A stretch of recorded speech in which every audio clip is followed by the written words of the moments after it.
May mas malakas na puwersa na nakikita ang ilang political analyst kung bakit nalalantad na sa publiko ang mga issue ng korupsyon sa Marcos Jr. administration. Si MJ Mundihar sa report. These crimes cannot be kept hidden from the public. Tingnan mo, who exposed this? It is nature. It is God. It was God. Para sa political and constitutional law professor na si Attorney James Reserva, may tuturing na divine intervention ang pagkakalantad sa mga isyu ng korupsyon sa Marcos Jr. government. Ayon sa kanya, mismong kalikasan na ang naglantad ng mga isyu, partikular na sa flood control projects.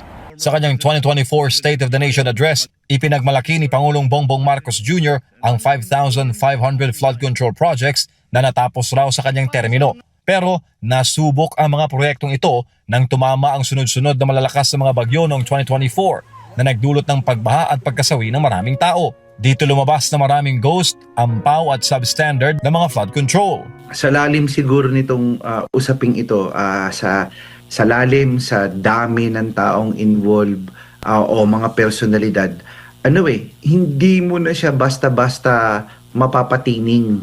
Kasi sa pagkakataong ito, gagawa ng pagkakataon ang poong may kapal na talagang mapanagot at yun yung siguro sinasagot ng poong may kapal, yung dalangin siguro ng bawat isa sa atin na talagang mapanagot na. Kasi ito, hand of God na tong nangyaring in terms of, turn of events. Samantala, para kay political analyst at strategist na si Professor Balutiquia, indikasyon rin ng divine intervention ang hidwaan sa loob ng administrasyon. Kamakailan, nagbanta si former House Speaker Martin Romualdez na ilalantad ang umunoy mga sabuat sa korupsyon kasunod ng mga banta ng political demolition sa kanya. Alam mo, mayroong isang napakalakas na power na nagpapakita sa taong bayan.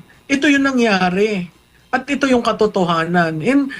Kuminsan sa mundo ng politika, nawawala siguro yung pagsentro sa Diyos. Si Romualdez ay pinsang buo ni Pangulong Marcos Jr. at nagsilbing speaker sa unang 3 taon na administrasyon. Una na rin itinuro ni dating House Appropriations Committee Chairman Zaldico, Senator Romualdez at Marcos Jr. bilang umunoy pinagdalhan ng male-maletang kickback mula sa flood control projects. Pero ngayon nakikita natin, who would even think na matutuloy yung oral arguments? Who would even think na mangyayari yan after they decided not to impeach the president and only the vice president? Who would think that there will be a brave 18? Nobody knew. We were just waiting for everything to fail, but it did